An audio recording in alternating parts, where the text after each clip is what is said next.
Quickly, because we are up against the clock, if you can believe that a little bit, Anthony Pettis, Kenny, Charles Oliveira is no picnic, and Oliveira had a big second round, and just can't be more impressed with the way Anthony Pettis, dealt with his first cut to featherweight, dealt with adversity in the fight, and ultimately, went to that patented guillotine to submit the BJJ black belt Charles Oliveira.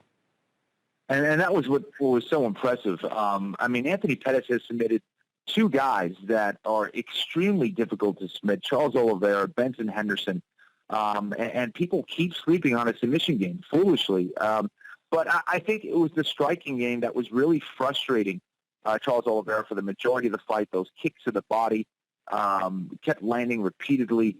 I was really concerned for Pettis' weight cut. I wasn't sure if he was going to do it right. The first time is always tricky. Getting in the third round, you could see that Pettis was starting tired. I think it's only going to get better for him. Beating a highly ranked guy like Charles Oliveira, I think immediately kind of puts him into a kind of conversation for a possible contender in the near future, because Anthony Pettis winning the belt at 155 pounds and now looking great at 145.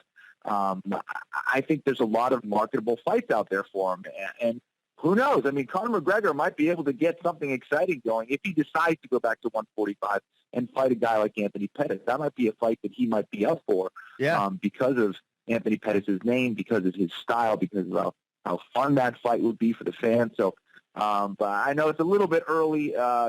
Cormier was talking about him fighting Frankie Edgar right away, but Frankie Edgar at number 2 might be a little bit too quick for my liking. I think a fight against Cub Swanson would make a lot of sense. Swanson, I think, is ranked one spot higher than Oliveira, I think, at this point or whatever. But it would be an awesome fight. I think Pettis did an unbelievable job all the way around.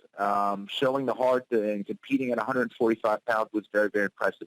Because when we interviewed him, he didn't look too great up on the screen when I saw him. Right, despite the fact that Cormier told him he looked amazing.